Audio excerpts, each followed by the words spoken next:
할렐루야. 하나님의 평강에 우리 모두에 함께 하시기를 바랍니다. 하나님 말씀을 읽겠습니다. 예레미야 18장 1절부터 6절까지 함께 교독하기 원합니다. 제가 먼저 1절 읽겠습니다. 여호와께로부터 예레미야에게 임한 말씀에 이르시되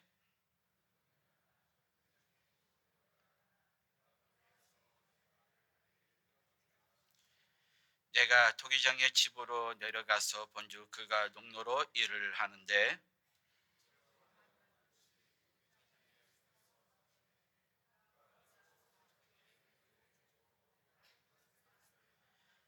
그때 여호와의 말씀이 내게 임하니라. 이르시되 같이 읽겠습니다. 여호와의 말씀이라. 이스라엘의 족속아, 이 토기장이가 하는 것 같이 내가 능히 너에게 행하지 못하겠느냐. 이스라엘의 족속아, 진흙이 토기장이의 손에 있음과 같이 너희가 내 손에 있음이라. 아멘. 기억하실지 모르지만 몇 해 전 저희는 풍성한 삶을 통해 예레미야서를 함께 읽었습니다. 아시다시피 예레미야서는 결코 쉽게 읽히는 책이 아닙니다. 유다 백성의 수많은 잘못과 하나님께 책망하시는 말씀의 흐름 속에서 주의하지 않으면 방향을 잃기 쉽습니다. 그러므로 우리는 말씀을 읽을 때마다 그 맥락과 상황을 주의 깊게 살펴야 합니다. 왜냐하면 그 속에서 하나님의 성품이 드러나고 하나님께서 특정한 상황에서 또한 상황에 대해서 어떠한 기준과 원칙을 가지고 계신지가 나타나기 때문입니다. 이 때문에 예레미야서를 읽으실 때 하나님께서 또 이스라엘의 죄를 지적하시고 정죄하시는구나 라고 섣불리 단정하여 일반화하지 않으시기를 바랍니다. 오늘 본문에서 하나님은 예레미야를 토기장 집으로 데려가셔서 토기장의 손에서 터져버린 한 그릇을 보여주십니다. 그리고 토기장은 터진 그 그릇을 다시 집어들고 자신의 뜻대로 새 그릇으로 빚어냅니다. 오늘 말씀에 강조하고 싶은 핵심은 이것입니다. 나는 과연 하나님의 손 안에 있는가? 나는 토기장의 손에 있는 진흙인가고 함께 보기 원합니다. 오늘 본문에서 하나님께서 예레미야를 다루고 계셨던 두 가지 중요한 영역이 있습니다. 첫째는 하나님의 뜻에 순종하려는 자세와 준비, 다시 말해 하나님께 쓰임 받을 준비가 되어 있는가 하는 것입니다. 둘째는 하나님께서 말씀하실 때까지 기다리는 인내와 끈기입니다. 먼저 순종할 자세와 준비에 대해 나누기를 원합니다. 포르투게어는 disponibilidade. 성경을 보면 선지자의 삶은 결코 쉬운 일이 아닙니다. 선지자는 하나님께서 말씀하실 때 묻지도 따지도 말고 가야 합니다.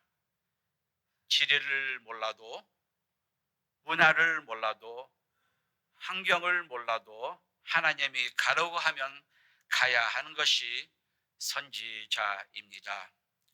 예레미야는 그저 하나님이 지시한 곳으로 갔습니다. 겉보기엔 아무 의미도 없고 목적도 없이 보이는 장소에서 조용히 기다리며 토기장이가 수많은 그릇을 빚는 모습을 관찰해야 했습니다.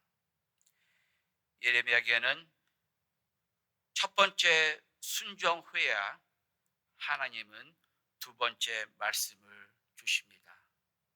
내가 첫 번째 하나님이 지시한 말씀 순종 다음에 하나님이 두 번째 말씀을 하신다는 것입니다. 여기에 하나님과 우리의 관계에서 매우 중요한 원리가 있습니다. 다시 한번, 첫째, 먼저 우리가 하나님의 지시를 들어야 합니다. 둘째, 그리고 들은 말씀을 그대로 순종해야 합니다. 아주 단순해 보이지만 우리는 이 원리를 반드시 지켜야 합니다. 내가 하나님이 원하시는 자리에 있어야 그 다음 지시도 들을 수가 있다는 것입니다. 우리가 수많은 프로그램 있잖아요. 연애 프로그램에 보면 미션 있잖아요. 내가 첫 번째 미션을 달성하여 그곳에서 그 다음 미션을 우리가 볼 수가 있습니다. 하나님이 우리에게 요구하는 것은 너가 먼저 첫 번째 미션을 달성하여 그곳에 도달해야 그 다음에 하나님께서 두 번째 미션을 우리에게 주신다는 것입니다. 그렇다면 우리는 어떤 미션에 있습니까? 하나님의 큰 그림에서 우리의 삶은 지금 어디에 도달하고 어떤 방향으로 하나님이 저와 여러분들을 인도하고 계십니까? 예레미야에게는 요구된 것도 단 하나였습니다. 바로 하나님의 말씀을 듣고 그대로 따르는 것입니다. 하나님께서는 때로는 우리에게도 단순한 순종을 요구합니다. 어떤 때는 단지 이곳에 가라, 이 사람을 도와줘라 같은 작은 감동일 수도 있지만, 그러나 어떤 때는 아브라함에게 하신 것처럼 인간적으로 설명되지 않은 큰 순종을 요구하실 때도 있습니다. 하지만 이 둘의 분명한 공통점이 있습니다. 바로 하나님의 뜻을 계산하지 않고 즉시 순종했다는 것입니다. 제가 워싱턴 DC에 어떤 비영리 잔치를 제가 방문했습니다. 한국 사람이 운영하는 비영리 단체에 또 정부에서로부터 많은 지원을 받고 있습니다. 와, 대단하다. 어떻게 한국 사람이 이렇게 영역 있게 이 미국의 워싱턴 DC에서 이런 사역을 할까라고 저에게는 많은 궁금한 질문이 많았습니다. 제가 이렇게 질문을 던져서 어떻게 해서 이 사역을, 이 비영리의 꿈을 가졌게 됐겠습니까? 라고 그 사람은 그 사람의 대표의 말씀은 아주 단순했습니다. 하나님이 이웃을 도와주라고 하기에 나는 그대로 순종했다는 것입니다. 바로 그렇습니다. 단순하게 순종을 하니까 하나님이 그 사람을 사용해 하나님이 원하시는 일을 하시기도 합니다. 성도님, 제가 여러분에게 무모한 행동이나 하나님의 말씀이라면 아무거나 시도하라고 하는 것이 아닙니다. 단지 말씀드리고 싶은 것은 때로는 성령께서 우리 마음에 어떤 일을 하라고 감동을 주실 때 하나님이 요구하시는 것을 오직 하나, 제가 여기 있습니다, 제가 하겠습니다라고 대답을 해야 합니다. 혹시 여러분이 하나님께 예 주님이라고 말하지 못한 가로막는 것이 있습니까? 그렇다면 여러분의 삶에 지금 정말 하나님의 손에 안에 있는지 다시 돌아보시길 바랍니다.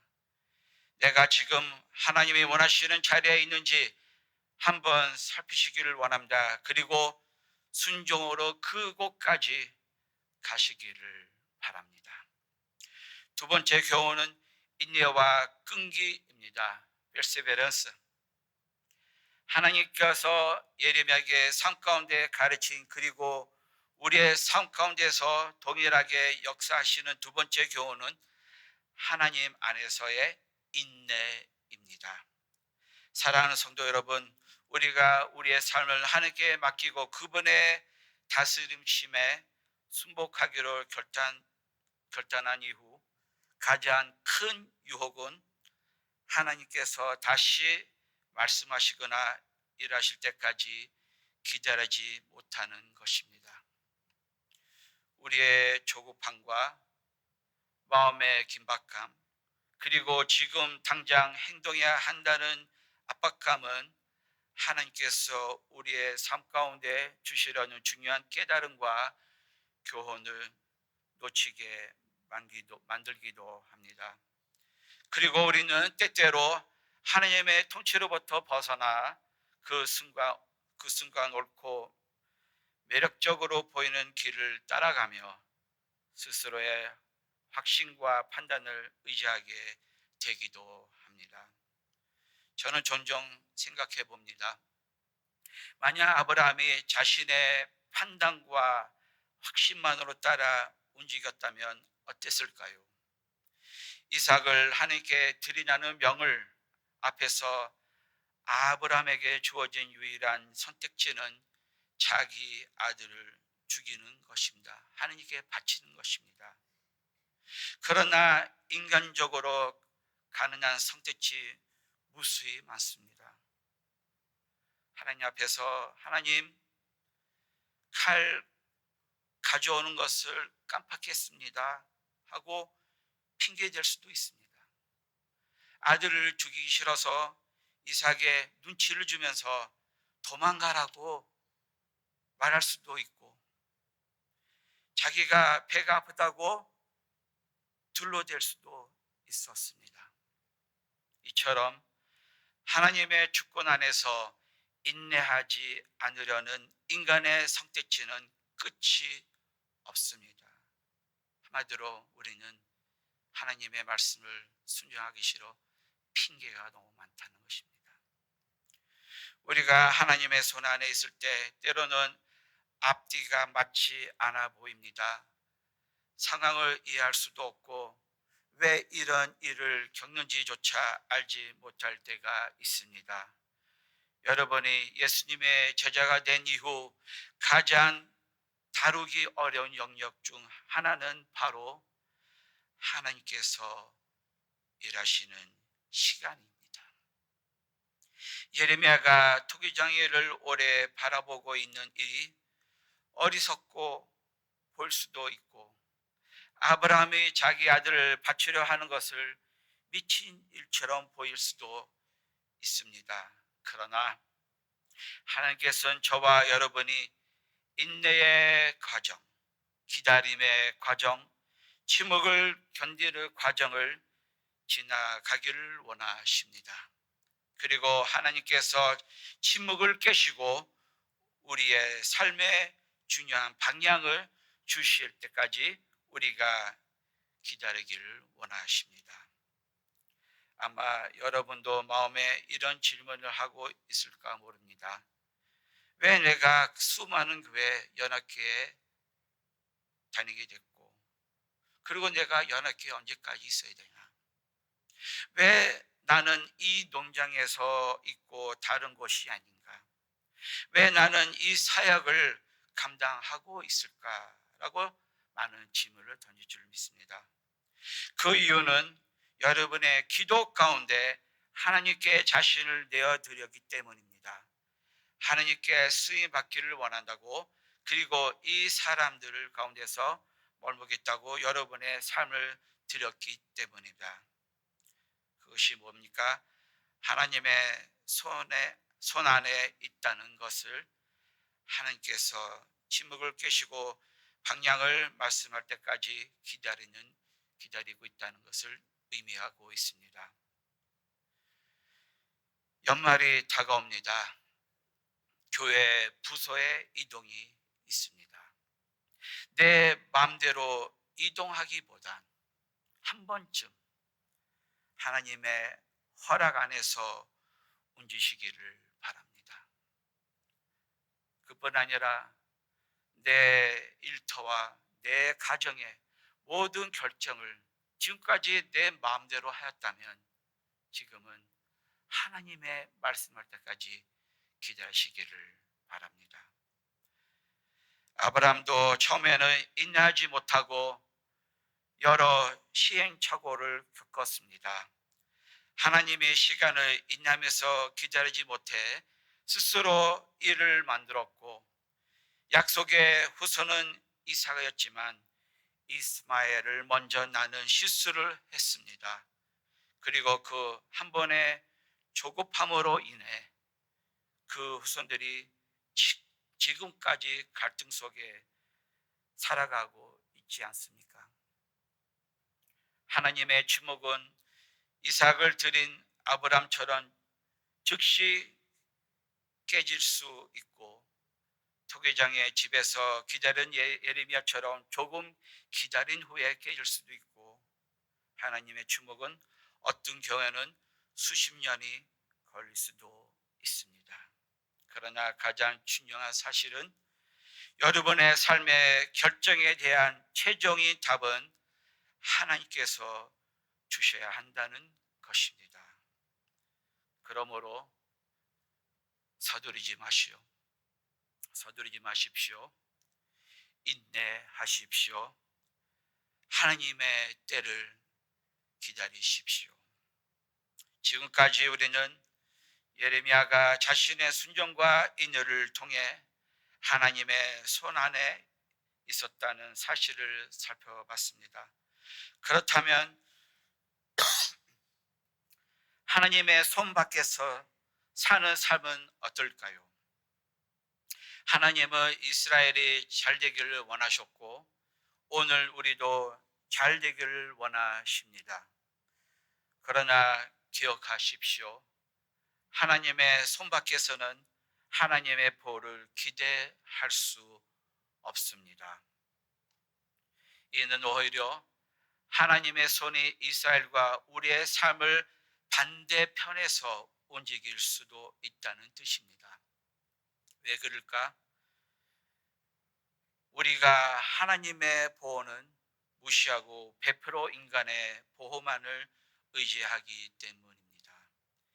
인간의 보호만을 의지한다는 것은 하나님의 의지를 안 한다는 것입니다. 외면한다는 것입니다. 내 지식, 내 경험, 내 판단으로 살겠다는 것이며, 더 솔직하게 말한다면 예수님의 은혜가 아니라 사람들의 은혜와 권력자의 자비에 기대어 살겠다는 것입니다. 즉 사람이 나를 하나님께로서 보호해 줄 것이라고 믿으며 하나님의 보호를 필요하지 않은 것을 우리가 인정하고 살고 있다는 것입니다. 그렇다면 성도 여러분, 누구의 손에 있고 싶습니까? 하나님의 손입니까? 아니면 자기의 이익만 추구하는 사람의 손입니까? 당신의 가정은 누구의 손에 맡기고 싶습니까? 하나님의 손입니까? 아니면 아내와 자녀를 행복을 왜곡하려는 세상의 손입니까? 하나님의 만드신 남자 여자로서 살겠습니까? 아니면 무엇인지 될 수 있다는 세상의 기준을 따르겠습니까? 마지막으로 하나님의 조건을 따르겠습니까? 아니면 세상의 권력자가 강요하는 조건을 따르겠습니까? 우리는 지금 복잡하고 상대적인 시대에 살아가고 있습니다. 그리고 세상은 우리에게 끊임없이 절대 진리는 없다고, 각자 자기만의 진리를 만들라고, 모든 것이 허용되고 정당할 수 있고 감정과 경험이 기준이 되어야 한다고, 그리고 더 나아가 죄조차도 나의 행복이란 이름으로 합리화하라고 합니다. 그러니 어떤 사람은 자신의 훔친 차를 또 누가 훔쳐갔다고 신고하는 황당한 일도 생기는 세상에 살고 있습니다. 바로 이것이 인간이 말하는 자유의 끝이며 무지의 끝입니다. 세상은 또 이렇게 속삭입니다. 너 무엇인지 될 수 있어. 내가 중심이야. 그러니 네 멋대로 살아. 세상이 속삭임을 겉으로는 멋지고 이상적이며 자유로워 보여도 하나님의 눈으로는 이러한 삶은 자유가 아니라 방종이라고 하나님은 말씀하고 있습니다. 그래서 유다 백성이 이러한 길을 고집한다면 그것은 하나님께서 주신 기준에서 벗어난, 즉 하나님의 손 밖에서 사는 삶이었습니다. 잘못된 것을 정당화시키는 것이 우리가 살고 있는 세상이요, 또한 하나님의 손에서 벗어난 인간의 삶과 기준입니다. 결국 사람은 하나님의 빚으신 그릇이 아니라 스스로 만든 자기의 마음의 그릇이 되어 살아가게 됩니다. 하나님은 인간에게 자유를 주셨습니다. 그러나 동시에 사람이 스스로 하나님을 떠나는 선택을 할 때 하나님의 그 선택을 방임하실 때도 있습니다. 그냥 놔두시고 죽음으로 가는 것을 막지 않으신다는 것입니다. 그렇다면 그 결과는 무엇일까요? 결국 사람은 하나님의 보호 없이, 하나님의 은혜 없이 자유란 이름 아래 서로의 자유를 침해하고 파기하는 사회 속에서 살아가게 될 것입니다. 그리고 하나님이 이스라엘에게 내린 판결을 이와 같습니다. 너희가 내 손을 떠나면 왕들과 권력자들의 손에 맡기질 것인데 그들이 너희를 긍휼히 여기지 않을 것이다. 하나님의 손에 있지 않으면 세상 사람의 손에 있다는 것입니다. 그 사람들이 여러분들을 빚으시고 여러분들의 마음 가운데 고통을 받고 하나님의 뜻에 벗어나는 삶을 살게 된다는 것입니다. 즉 하나님의 기준이 아닌 사람의 기준으로 재판을 받게 될 것이라는 뜻입니다. 그리고 놀랍게도, 아니 어쩌면 너무나 당연하게도 이스라엘은 하나님의 손 밖에서 사는 길을 선택했습니다. 사랑하는 성도 여러분, 여러분 지금 누구 손에 빚어지고 있습니까?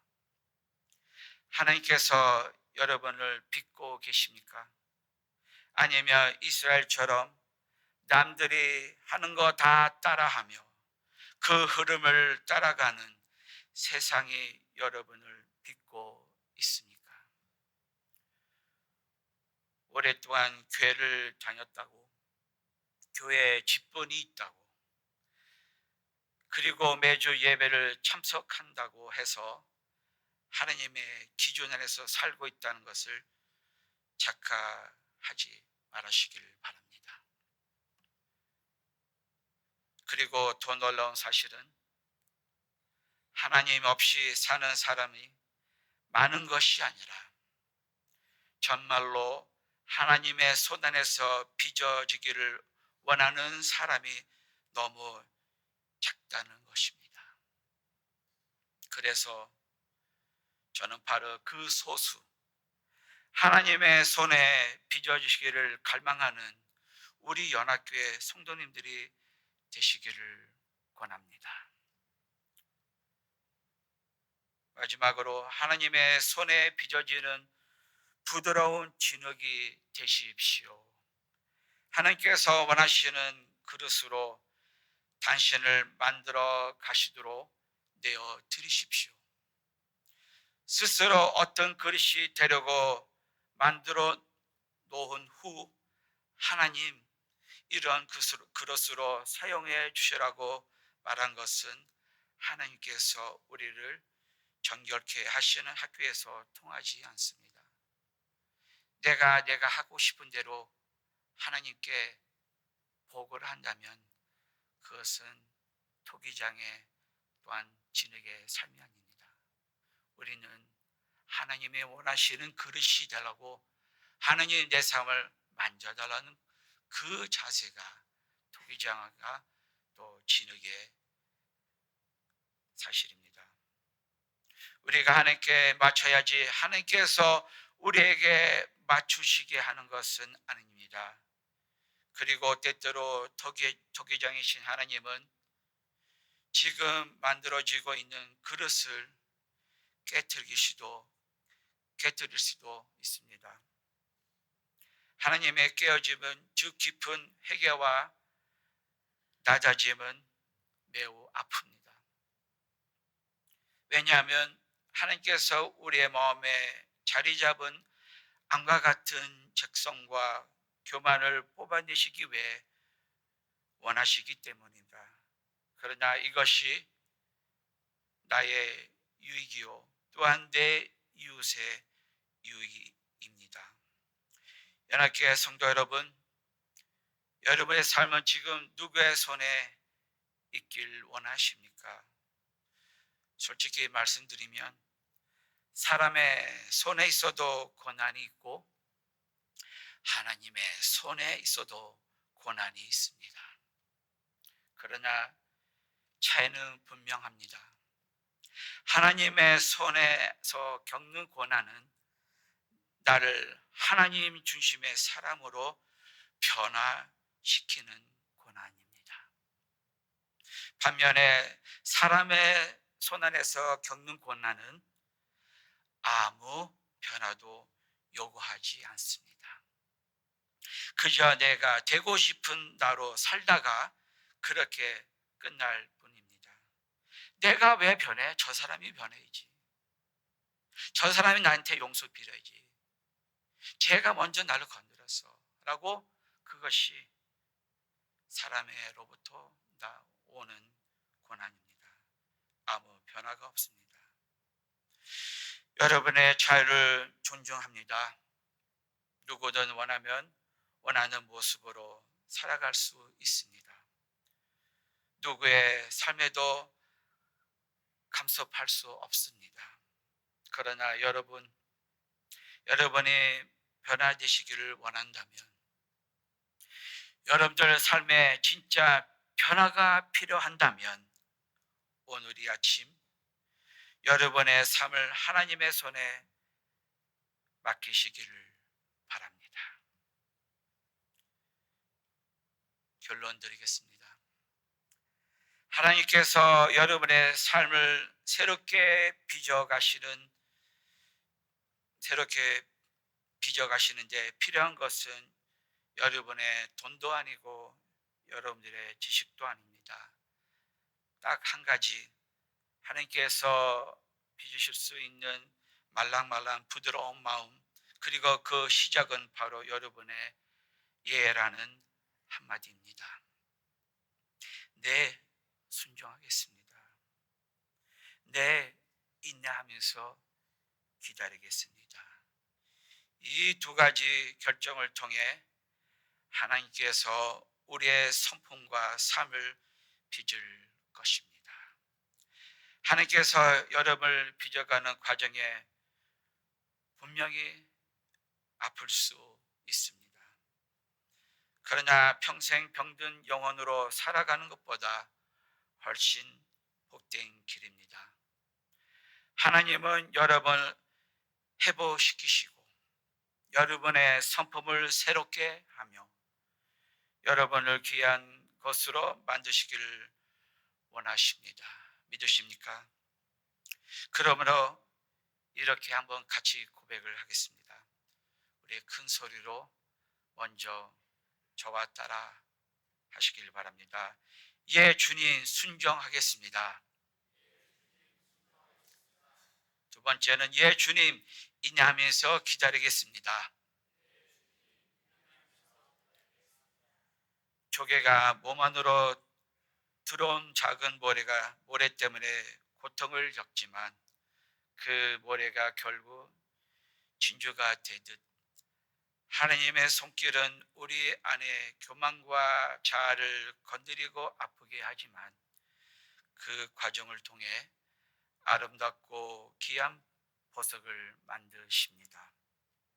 그리고 마침내 여러분 주변의 사람들을 하나님께서 여러분 안에서 빚어내신 그 아름다운 보석을 보게 될 것입니다. 연합교회 성도 여러분, 여러분 모두가 주님의 손에 들린 보석 같은 귀한 그릇이 되기를 축복합니다. 우리 함께 항상 진실께 찬양 부르고 제가 기도하겠습니다.